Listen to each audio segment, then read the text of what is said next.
Compared to this guy, Godzilla is a pussy. Ah! Rotten TV.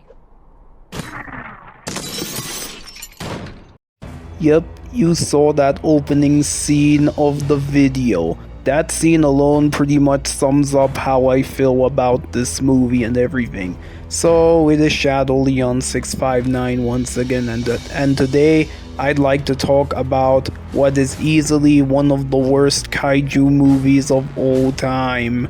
So this movie answers my question of what would happen if the Asylum, or Uebo for that matter, made a mockbuster of Godzilla 1998 with plot elements that rip off Independence Day and The Fifth Element.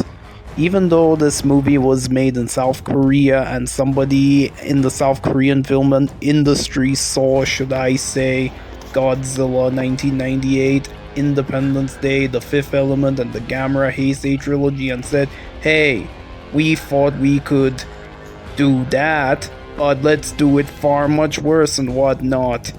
And I'm gonna tell you that this is easily one of the worst films I've ever seen in my life. Oh god, where do I even begin?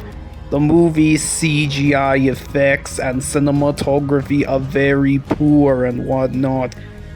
I mean, they give Mortal Kombat Annihilation and an American Werewolf in Paris a run for their money. In fact, there are some scenes in where the CGI effects look unfinished and whatnot. How on earth anyone looked at it and gave it a gold star of approval is beyond me. Just how and why.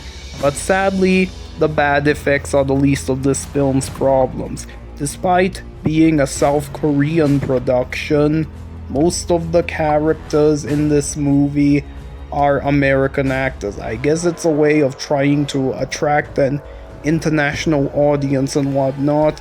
I mean, to all the people who said Matthew Broderick's acting in Godzilla 1998 was awful, I dare you to watch this movie and tell me otherwise, because Broderick is Sylvester Stallone, Robert De Niro, or even Al Pacino compared to any of the actors in this movie.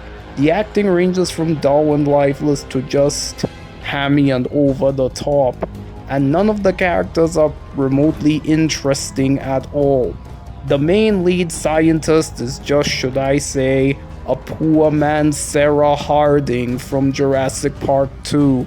And on top of that, we have these military men who are just generic military men and whatnot. The evil Dr. Campbell is just a lame villain who acts like a cross between a poor man's Jeffrey Combs and the bootleg Nicolas Cage, who dies at the end of the first act of the movie.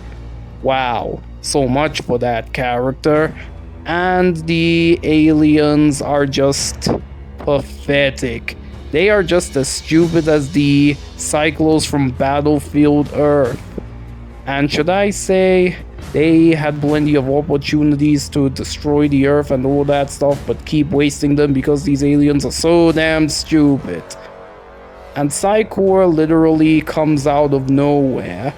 And let us talk about the dialogue in this movie. The movie is littered with a lot of atrociously bad dialogue.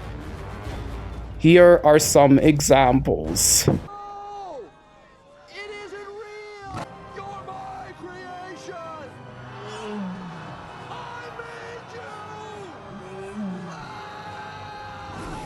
you! Do you smell it, Doctor?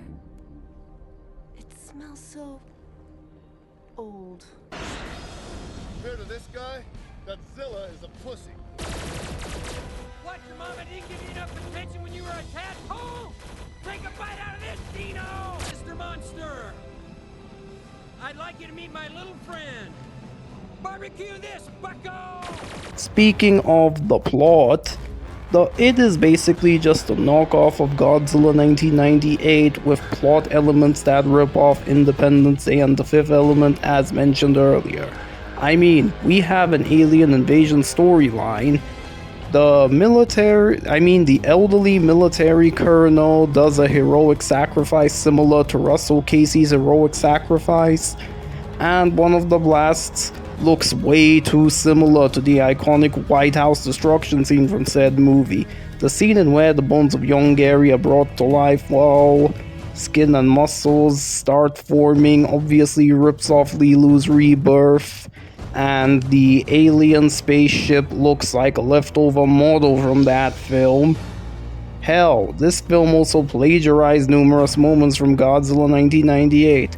The guy gets, we have a scene in where a guy gets stomped on by a monster, except the guy dies. The monster arrives at the city by emerging from the water, just like in Godzilla 1998. The military caused more damage to the city than Yonggary, but here it's just more face palming, it's just more cringe-inducingly bad compared to the 1998 film. At least the military had a bit of an excuse in that because Godzilla was too fast and whatnot. The military has no excuse here.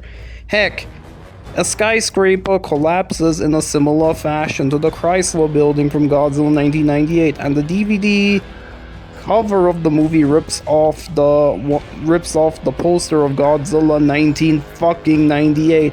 I honestly can't believe that this crap was the most expensive South Korean movie ever made at the time, and it cost $13.5 million. The fact that one of the film's most famous lines is, "Compared to this guy, Godzilla is a pussy," shows how much of an arrogant egotist Shim Hong-rae and the makers of this movie are.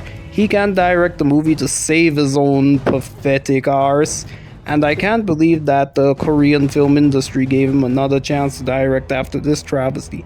I may not be the biggest fan of the Godzilla franchise, but you don't see me calling the Big G stupid and insulting the franchise now, do you? To the point that when I would rather watch Son of Godzilla than this crap any day of the week, you know your movie is bad. The only somewhat redeeming quality I can say of this movie are some unintentional comedy I got out of it and some well-designed miniatures. It's so bad that it makes Pacific Rim Uprising look like the original Pacific Rim.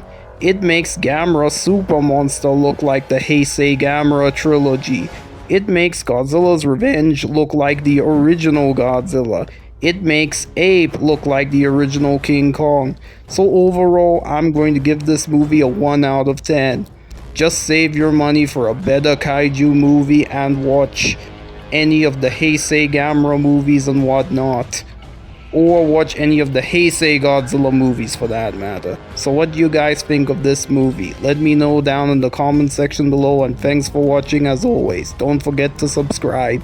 Shadow Leon 659 signing out.